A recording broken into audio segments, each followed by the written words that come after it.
evening. It is the 18th of March 2024. We are glad you're tuned to Capital News Short. My name is Irene Mwangi, and these are some of the stories making headlines today. Meta Global President Nick Clegg has said that monetization of content on Facebook and Instagram in the country will start by June this year. He announced during a meeting with President William Ruto at State House, Nairobi.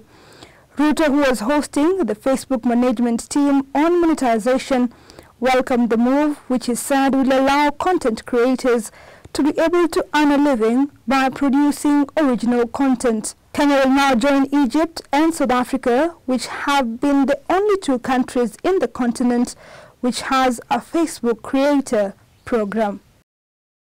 I've now gotten a commitment from Clegg and the Meta team that by June, all our creators will now have an opportunity to really monetize everything that they do in that space, put ads, make sure they can access Instagram, commerce around it, and it speaks to our bottom-up economic transformation agenda on making sure that we give everybody a chance right from the bottom. And I am very happy that this is moving in the right direction.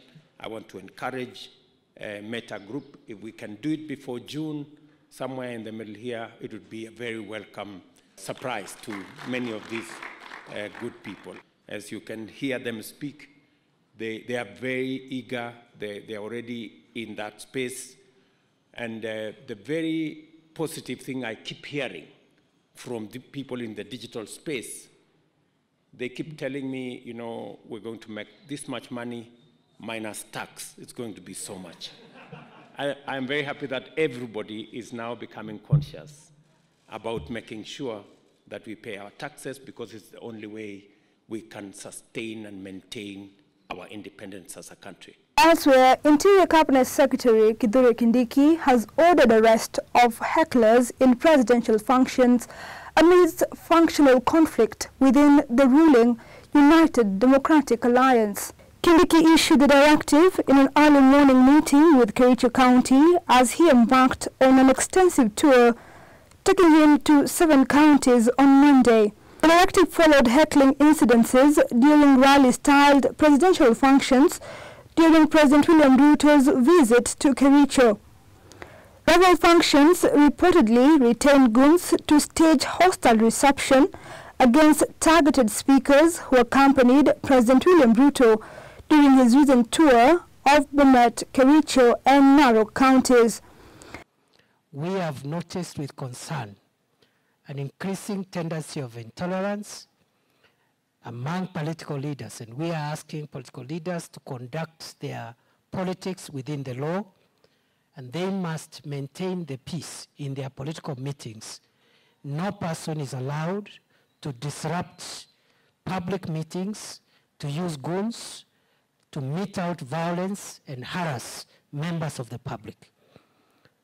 Politicians are allowed to differ on ideologies, programs, policies, and viewpoints, because our constitution allows multi-party democracy.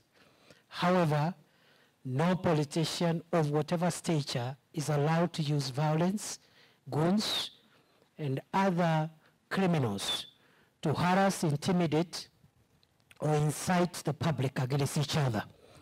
And I have left very firm and clear directives on the Trans Nzoia County Security Committee to be firm, ruthless, and merciless on all people who sponsor, finance, encourage, support, aid, and abet goons and political thugs who go to disrupt meetings organized by people of a different viewpoint. And it doesn't matter whether the organizers and sponsors are pro or anti-government. We will crush them equally, and nobody is above the law. I repeat, for the avoidance of doubt, nobody is above the law. And all politicians must do their politics within the law. They are free to disagree with each other. They are free to have a different opinion, but they are not free to use criminals to harass, incite, intimidate, or disrupt public meetings. And this hooliganism and disruption has taken a life of itself, not just here in Trans Nzoia. You saw last week the kind of activities that were taking place in presidential meetings in Kericho and Bomet. We've made it clear that that will not be countenanced. So we are not, as we are not part of the political discussions, our work is to secure the nation and make sure that everybody follows the law, and people who transact their political businesses, economic businesses, do so peacefully.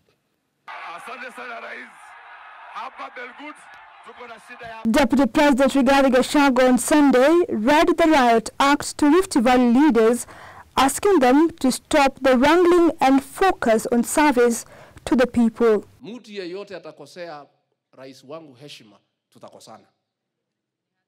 Our governor, our senator, our MP, anybody from this region and our backyard, pahali sisi tulipigiwa kura 100%, we want total respect for President William Ruto. Na mikutano yake hawezi kuwa vile niliona jana. Sasa niliangalia TV jana. Ile maneno yote mzuri rais alifanya hakuna. Si mliona TV jana?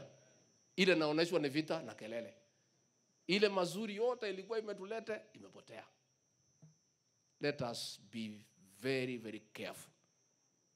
Very careful. Msioneshe Wakenya wengine kama hamuna haja na kiti ambayo mlipewa. Hii ni kiti ya maana sana na iko nyumbani.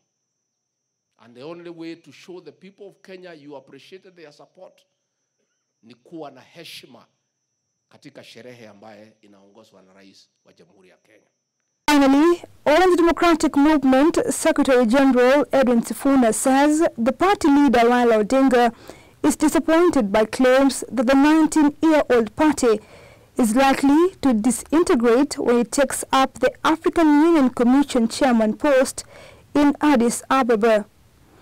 Speaking during the Capital in the Morning show, Sifuna maintained that ODM has strong leadership foundation, vibrant party structures, credible values, and a strong party membership base.